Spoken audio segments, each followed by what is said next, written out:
안녕하세요. 자, 오늘은 교과서 185쪽의 영조와 정조의 개혁에 대해서 배울 거고요. 그래서 저번 시간에 배운 내용도 같이 복습을 하고요. 그 다음에 영조와 정조의 개혁에 대해서 배워보도록 하겠습니다. 우리가 저번 시간에는 그 다음에 효종, 현종, 숙종에 대해서 배우고, 그 다음에 효종 때부터 숙종 때 남인과 서인이 어떻게 정치적인 경쟁을 했고, 그 다음에 붕당 정치가 이로써 어떻게 변질되는지에 대해서 배워보았습니다. 자, 효종 때부터 먼저 복습을 한번 보시면요. 자, 효종 때부터 먼저 보겠습니다. 자, 효종 때 같은 경우는 같이 정치를 했던 파트너가 누구였습니까? 미드 서인이었습니다. 자, 그래서 이 서인들과 함께 주장을 했던 게 뭐였냐면 북벌론이었죠. 자, 북벌론 같은 경우는 정묘호란과 병자호란의 치욕을 갚아주자. 우리가 어디를 정벌하자? 그렇죠. 북을 정벌하자라고 해서 여기에서 북은 청나라라고 했던 거 기억을 하시면 되겠는데요. 자, 그래서 이 청을 공격하기 위해서 군대를 양성을 했지만 이 군대는 결국에 청나라의 요청으로 두 차례의 나선 정벌에 나섰다라는 것도 여러분들은 알고 계십니다. 그래서 이 나선이라고 하는 것은 지금의 러시아였다라는 것. 그래서 이 나선 정벌에 참여를 했다라는 것도 참고로 적어주시면 좋겠습니다. 자, 그 다음에 보시면 현종 때인데요. 자, 효종 다음에 현종인데, 자, 현종 때 가장 중요한 거는 무슨 논쟁이었습니까? 그렇죠. 예속 논쟁이었습니다. 일명 상복 논쟁이었죠. 상복을 얼마나 입느냐였는데요. 자, 조선시대 같은 경우는 성리학의 나라이기 때문에 예와 효가 굉장히 중요했다라는 것 여러분들 알고 계십니다. 그래서 이 효를 실현하기 위해서 이 효를 어떻게 보는지, 그 다음에 주자에 나타난 가족의 예법이 어떻게 나타나 있는지를 해석하는 방법이었는데요.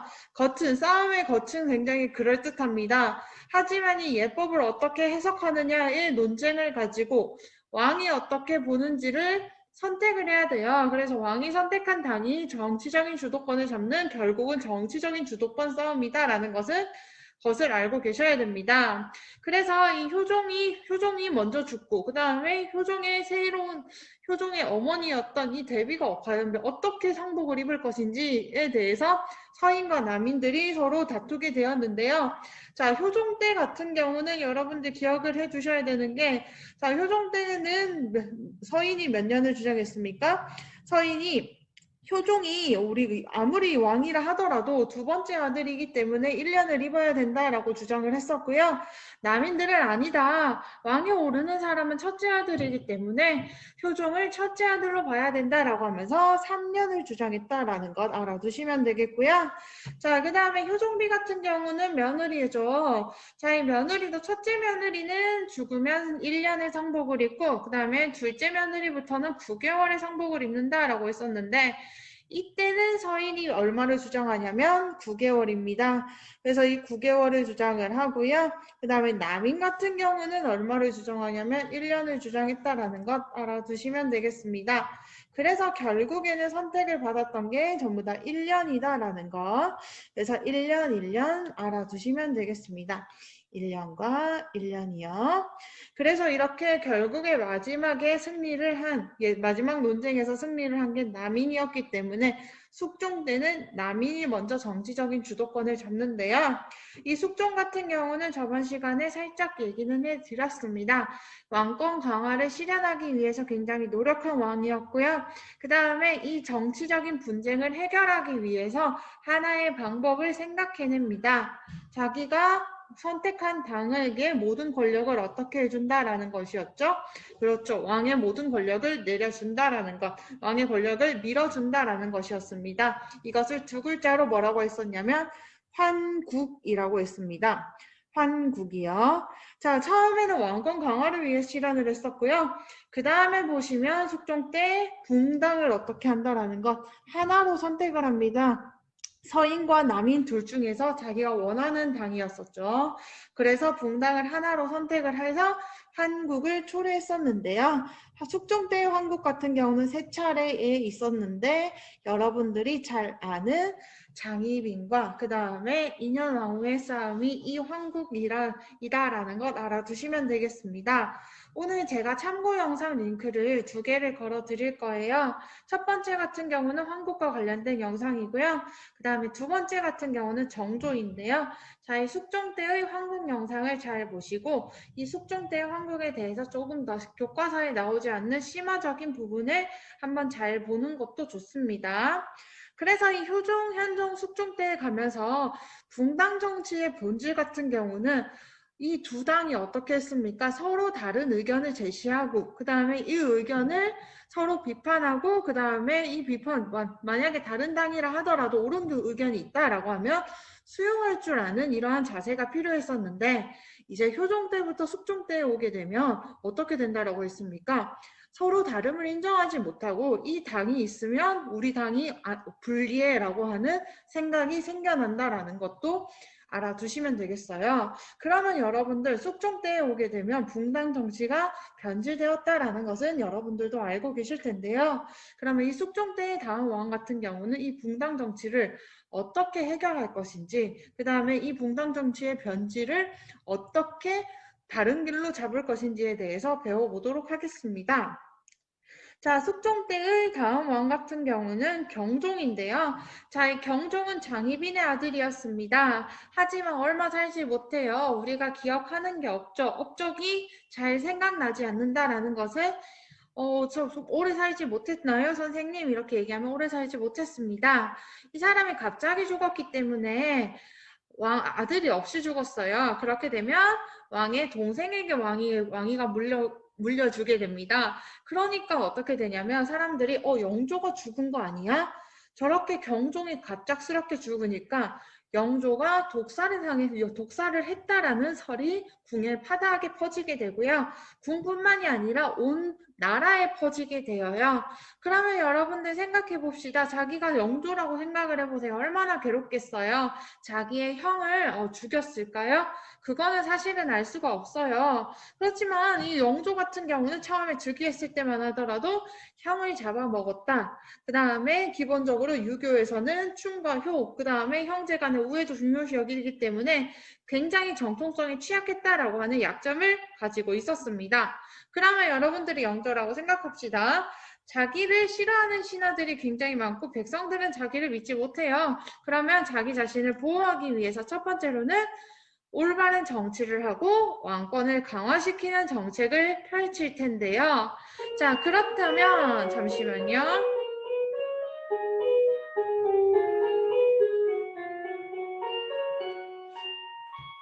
네, 저학교에서 종이 울렸는데요. 자, 영조 같은 경우는 보시게 되면 그래서 첫 번째로 왕권 강화를 하기 위해서 탕평책을 펼치게 됩니다. 자, 이 탕평책 같은 경우는 위에다가 제가 넣어놨어요. 탕탕평평이라는 뜻이고요. 어느 한쪽도 치우침 없이 무리 짓는 것 없이 왕의 뜻에 따라 정치를 하는 형태입니다. 왕의 뜻, 그러면 붕당이 없이 무리가 없이 왕이 굉장히 왕권이 강화가 되는 정치를 추구했다라는 것을 알 수가 있습니다. 자, 첫 번째 보겠습니다. 붕당 간의 대립을 완화시키고 그 다음에 관로 안에는 왕권을 강화하기 위해 노력했다라는 것. 그렇지만 영조 같은 경우는 그렇게 강력한 탕평책은 실시하지 못해요. 왜냐하면 첫 번째로는 출생의 한계가 있었습니다. 영조의 어머니가 수빈 최씨라고 해서 무술이 출신이었거든요. 그래서 무술이 출신의 어머니와 그리고 두 번째로는 형을 잡아먹었다라고 하는 끊임없는 독설설의 시도가 되다 보니까 자기 편이 별로 없는 거예요. 그래서 자기 편을 만들기 위해서 모든 붕당을 어떻게 했다라는 거, 모든 붕당을 무시를 사실은 못한다라는 거. 그렇지만 탕평 정책을 펼치기 위해서 노력했던 영조의 노력을 여러분들은 알고 계셔야 됩니다. 영조가 그래서 나는 탕평 정책을 펼칠 거다라고 하면서 신하들한테 공포하기 위해서 돌에다가 자기의 다짐을 적어 놓습니다. 돌에다가 적어 놓았죠. 그래서 이것을 뭐라고 하냐면 탕평비라고 합니다. 탕평비를 건립한다라는 거. 그래서 영조의 탕평책이고요. 문제를 완만히 해결하기 위해서 붕당 간의 지나친 경쟁이라든지 그 다음에 어느 붕당을 숙종 때처럼 밀어주기 이런 식이 없어졌다라는 것 봐주시면 되겠습니다. 자, 그 다음에 두 번째 민생안정책인데요. 자, 민생안정책은 백성들의 삶을 편안하게 해주기 위한 정책이었죠. 영조 같은 경우는 왕이 되기 전에 10년 정도 궁 밖에서 생활한 적이 있었대요. 그래서 얘기를 했던 게 신하들에게 너희는 잘 알지 못하겠지만 나는 백성들과 함께 살면서 백성들의 어려운 점을 가까이서 보았다라고 하면서 첫 번째로 실시한 법이 있었으니 첫 번째가 뭐였냐면 균역법이라고 하는 것이 있었습니다. 자, 이 균역법은 뭐냐면요. 자, 백성들이요, 우리 16에서 61세까지 해가지고 군대를 갔었어야 되는데, 자, 이 군대를 어떻게 하냐면 면제받으려면요. 군포라고 해서 배가 있어요. 자, 배의 단위가 한 필, 두 필이 있었는데 1년에 두 필을 냈어야 됐습니다. 군대를 가지 못하는 사람들은요. 자, 그런데 이 1년에 두 필을 내는 게 일반 백성들한테는 가장 부담이 되었었대요. 어쩔 수 없이 못 가는 사람들도 있었잖아요. 그런데 배를 구할 수도 없을 뿐더러 그 다음에 배가 굉장히 귀하다 보니까 가치가 어떻게 되냐면 올라가게 됩니다. 선생님 이때는 그러면 돈이 없었나요? 라고 얘기하면 사실은 일반 백성들한테 화폐가 잘 통용되지 않았던 세대이기 때문에 모든 단위가 배였어요. 그러니까 배가 없어지면 배를 갖고 있는 사람은 가치가 그만큼 높아지게 된다는 것 알아두시면 되겠습니다. 그래서 백성들이 지나치게 군대에 대한 부담이 커지다 보니까 영조가 이것을 완화해주기 위해서 군포를 어떻게 하냐면 1년에 두 필 내던 것을 이제 한 필로 줄여줘요. 1년에 군포 두 필이었는데 1년이요. 자, 한 필로 줄여줍니다. 그러면 50%를 세금의 50%를 줄여준 거죠. 백성들의 삶이 안정되었다라는 것 알아두시면 되겠습니다. 자, 그 다음에 두 번째 같은 경우는 지나친 형벌을 금지시키는 거예요. 그래서 지나친 형벌 같은 경우는 선생님 뭐가 있는데요? 라고 얘기하면 이마에 뭐냐면 뜨거운 새를 달고 와가지고 글씨를 쓰는 것. 그 다음에 두 번째로는 뭐 발바닥을 지지는 것. 그 다음에 무거운 쇳덩이를 무릎 위에다 올려놓는 것. 이렇게 하게 되면 영조가 생각하기에는 없는 죄도 실토할 수가 있다라고 얘기를 한 거예요. 그래서 없는 죄를 실토하지 않고 억울한 자를 풀어주기 위해서 어떻게 하냐면 지나친 형벌을 금지시키는 이러한 것들을 했다라는 것. 자, 세 번째 같은 경우는 백성의 억울함이라든지 그다음에 백성이 어떤 것을 필요로 하는지를 알기 위해서 지금도 있어요. 지금은 인터넷으로 쓰고 있죠. 자, 뭐라고 하냐면 신문고입니다. 이때는 북을 쳤대요. 자, 그래서 북을 쳐서 관리라든지 사람들이 나오게 되면 그 북을 친 백성이 어떻게 하냐면 저의 억울함을 들어주십시오. 저는 지금 너무나도 억울합니다. 라고 얘기를 하면서 이러한 것들이 있었다라는 것, 이러한 백성들의 억울함을 풀어주기 위해서 여러 가지 정책을 펼쳤다라는 것 여러분들은 봐두시면 되겠습니다. 자, 그 다음에 영조 같은 경우는 이렇게 탕평책을 펼쳤었고요.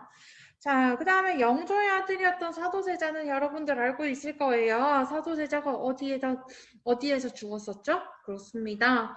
뒤주에서 갇혀 죽었었습니다. 그래서 영조 다음에 사도세자, 그 다음에 정조가 있었는데요. 자, 그러면 정조 같은 경우는 사도세자의 아들이에요. 영조가 워낙 오래 살았어요. 그래서 80몇 세까지 살았고, 그 다음에 즉위기간도 52년입니다.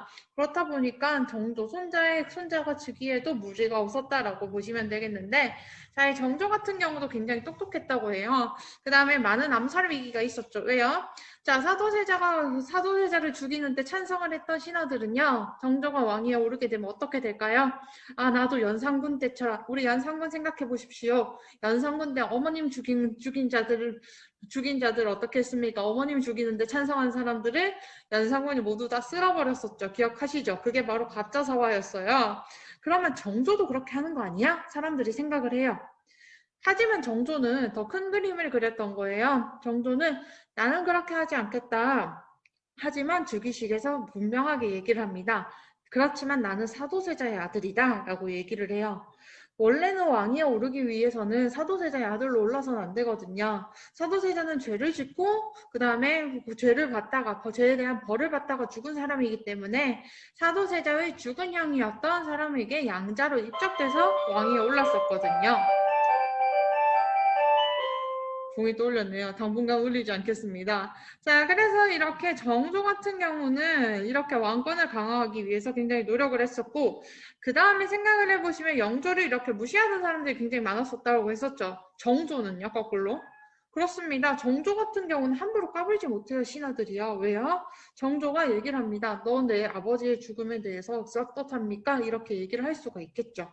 그러니까 정조는 굉장히 왕권을 강화시킬 수 있었고, 영조에 비해서 어떻게 하냐면 붕당은 인정을 하고요. 그 다음에 나는 옳고 그름을 가르겠다라고 하면서 어떻게 하냐면 신분에 상관없이 얘는 인재를 다 등용해버려요. 그래서 나는 붕당에 상관없다. 그 다음에 나는 우리나라를 위해서 내가 아버지를 죽인 자를 용서한 것처럼 우리나라를 위해서 일할 자들이 필요하다라고 얘기를 합니다.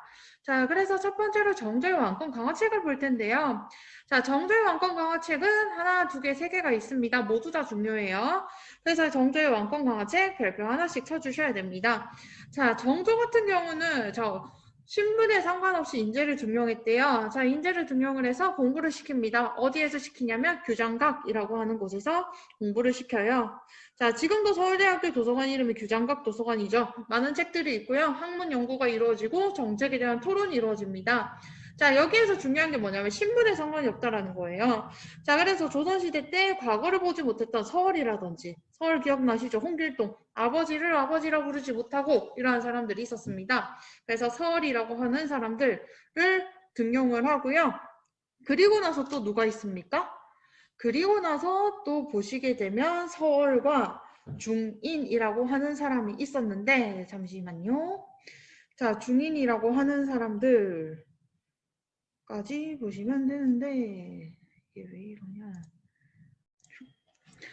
자, 규장각부터 먼저 보겠습니다. 자, 규장각 같은 경우는 신분에 상관없이 인재를 등용한다라고 했었는데, 그러다 보니까 신분 같은 경우는 제일 대표적으로 과거를 보지 못했던 누가 있었습니까? 과거를 보지 못했던 아버지를 아버지라고도 부르지 못하고 과거도 보지 못했던 서얼이 있었습니다. 자, 그 다음에 보시면 예전에는 기술직에만 여기에서 기술직에서만 등용이 되었었대요. 누가 있었어요? 그렇죠. 중인. 이러한 중인들이 어떻게 되냐면 이제 등용이 됩니다.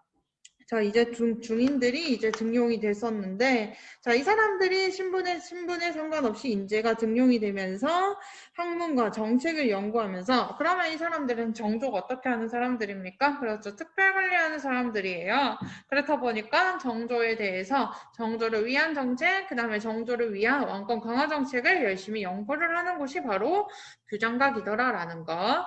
그래서 세종의 집현전, 그 다음에 성종의 홍문관, 그 다음에 정조의 규장각과 같은 학문연구기관은 여러분들이 꼭 한 번쯤 살펴는 보셔야 되겠습니다. 자, 두 번째 보겠습니다. 자, 두 번째 같은 경우는 이렇게 문이 있으면 무도 있어야 돼요. 자, 국왕의 친위부대였던 뭐가 있었냐면 장용영이 있습니다. 자, 이 장용영 같은 경우는 보시게 되면요. 자, 국왕의 친위부대예요. 왕권을 뒷받침하는 곳이었고요. 자, 그렇다 보니까 여기에서는 국왕을 어떻게 해주는 곳이더라라는 거, 국왕을 친인시켜주고, 그 다음에 국왕의 약간 개인부대적인 성향이 갖고 있으니까 당연히 왕권을 뒷받침해주는 곳이더라라는 것 알아두시면 되겠고요. 자, 3번은 세계문화유산 사진으로 나타나 있습니다. 어디냐면 수원화성이에요. 자, 이 수원화성을 건립을 합니다. 자, 수원화성 같은 경우는 보시면요. 자, 선생님 단순한 성이 아닌가요? 라고 얘기를 하면 사도세자의 묘를 여기로 이장을 합니다. 자, 그래서 하도 왕권을 강화시키고 그 다음에 왕권을 지금 자기가 강화하고 있지만 언제 자기도 계속해서 위협을 받고 있고 그 다음에 이 신하들의 권한이 언제 다시 커질지 모르니까 수도를 옮겨요. 자, 이 수도를 옮긴다라고 하는 것 자체가 뭐라고 했어요? 계속해서 여기에 있던 기득권 세력들을 낮추고 그 다음에 새로운 세력을 이끌어내기 위한 방법이다라는 것 알아주시면 되겠는데 그렇게 되면 신하들이 어떻게 됩니까? 당연히 반발하겠죠. 자, 그래서 이 신하들이 반발을 하는 것을 막기 위해서 우리의 성리학을 딱 이용을 합니다. 뭐라고 얘기하면 나 수도 옮기는 거 아닌데? 우리 아빠를 옮길 거야 라고 하면서 효로서 이렇게 마크를 해버려요. 자, 첫 번째 수원으로서 천도를 계획을 하기는 하지만 첫 번째는 수원에다가 어떻게 하냐면 사도세자의 묘를 건립을 먼저 하고요. 자, 그 다음에 두 번째 수원 같은 경우는 강의 남쪽에 있어요. 한강을 지나가야 됩니다. 그래서 이 돈을 마련을 해야 돼요. 다리를 만들어야 되기 때문에.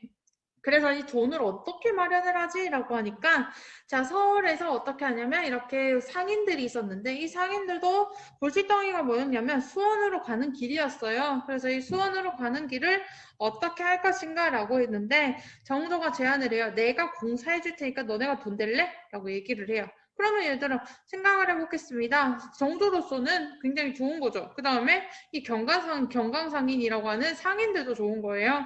서로 간의 이해관계가 맞죠. 그러니까 돈도 해결이 되었습니다. 자, 그 다음에 세 번째 실제 건축은 누가 했습니까? 그렇죠. 잘 알고 있습니다. 다산정약용이 여러 가지 기술들을 활용해서 만든 게 바로 수원화성인데요. 그래서 이 참고 영상을 하나 보시게 되면요. 자, 이 참고 영상에서 수원화성을 건립을 하게 된 이유와 그 다음에 이 수원화성을 어떻게 건립을 했고 그 다음에 조선 왕조에서 어떻게 왕권 강화에 이용했는지를 잘 나타내 있는 영상이니까 여러분들이 꼭 한번 보시면 좋겠습니다. 꼭 보실 거죠? 자, 그 다음에 두 번째 민생안정인데요. 자, 민생안정 같은 경우는 뭐라고 적어주시면 되냐면 금난정권을 폐지하게 됩니다. 자, 이 금난정권이 뭔데요? 라고 얘기하면 그 난전을 한번 표시를 해주세요. 난전은 뭐냐면 난잡한 전이에요. 난잡한 시장이란 뜻입니다. 그래서 난잡한 시장이 뭐예요? 라고 얘기를 하면 허가받지 않은 시장이 있었어요. 그래서 이 허가받지 않은 시장을 누구한테 관리를 하게 했냐면요. 허가를 받은 사람한테 관리를 하게 했어요. 그러면 여러분들 생각을 해보시면 이 허가를 받은 사람들만 시장을 낼 수가 있고 가게를 낼 수가 있는 거예요. 지금으로 치면요. 핸드폰 회사가 애플도 있고 삼성도 있고 LG도 있죠. 만약에 삼성만 허가를 받았으면 애플이라든지 LG를 나라에서 감독하는 게 아니라 누가 관리합니까? 그렇죠. 삼성이 관리 감독하는 거예요. 그렇다 보니까 보다 철저하게 감독을 하기는 해요. 하지만 너무 철저하고 그 다음에 무자비하게 감독한 겁니다. 그래서 상업이 발전이 어떻게 되냐면 여기에서는 상업의 발전이 조금 더뎌져요. 그러니까 정조가 생각을 합니다. 우리 상업을 발전시키기 위해서는 이 금난정권부터 폐지하고 자유로운 상업활동을 보장하자라고 얘기를 해요. 그래서 민생안정책으로는 금난정권을 폐지하고요. 자, 이 규장각을 통해 가지고 서울을 등용을 했었죠. 그러니까 서울들의 아픔을 알게 된 겁니다. 그래서 서울의 차별을 완화시키고요. 자, 그 다음에 정조 같은 경우는 책을 써요. 동문휘고, 정조 때 쓴 책입니다. 동문휘고 같은 경우는 뭐냐면 외교문서입니다. 외교문서요. 그 다음에 탑지지 같은 경우는 호조의 사례를 모아놓은 호조 판서들의 사례집을 모아놓은 관리 규정집이라고 보시면 되겠고요. 자, 대전통편은 뭐냐면 법전이에요. 그래서 이렇게 여러 가지 책들을 건립을 하더라라는 것 알아두시면 되겠고요. 자, 그러면 선생님 아까 영조 때의 책 같은 경우는 보시게 되면 속대전과 동국문헌비고가 있었는데요. 자, 이 속대전 같은 경우는 대전입니다. 뭐냐면 아까 지나친 형벌을 금지하라라고 하는 이거를 적어놨어요. 그러면 이것도 역시 법전이겠죠. 그 다음에 동국 문헌비고입니다. 자, 동국은 우리나라, 그 다음에 문헌은 역사책, 그 다음에 비고 같은 경우는 비고라는 말 들어보셨죠? 그래서 여러 가지 기타 사항, 우리나라에 대한 여러 가지 기타 사항까지 포함해 놓은 한국학 백과사전이라고 보시면 되겠습니다. 한국학 백과사전이요. 백과사전. 그래서 이렇게 영조, 정조가 이렇게 탕평책을 펼치면서 붕당 정치를 완화시키고 그 다음에 바른 왕권을 강화시키고 그 다음에 바른 정치의 길로 가려고 하지만 정조 같은 경우도 갑자기 죽게 돼요. 급사라고 하죠. 그러니까 다음 왕에 대한 준비가 되지 않은 상태였고요. 그 다음에 영조와 정조가 가장 걱정했던 게 뭐냐면 자기네들은 너무 세서 괜찮대. 자기네들은 이렇게 누를 수 있지만 신하들을 누를 수 있는 힘이 있지만 만약에 약한 왕이 있으면 누를 수 있다 없다. 없으니까 그게 문제였던 겁니다. 그렇게 되니까 이것에 대한 걱정이 굉장히 많았는데 아니나 다를까 정조 때 이러한 근본적인 붕당에 대한 문제점이 해결이 되지 않은 채 왕권, 지금 보시게 되면 신하들에 대한 것들은 전혀 없잖아요. 왕이 무엇을 했다, 왕이 무엇을 했다, 왕이 뭐 문물 제도를 정비했다, 왕이 민생 안정을 했다, 이런 식으로 나오기만 하잖아요, 왕이요. 신하들에 대한 근본적인 해결책이 없다 보니까 어떻게 됩니까? 당연히 또 일어날 수밖에 없는 거고, 신하들이 영조, 정조 때는 눌려있다가 이거를 다음 왕 때 폭발시켜버리는 겁니다. 그게 바로 세도정치고요. 다음 시간에 배울 내용입니다. 그래서 오늘 수업도 여기에서 끝이 났고요. 영조와 정조입니다. 그래서 오늘도 수고 많이 하셨습니다. 그럼 안녕.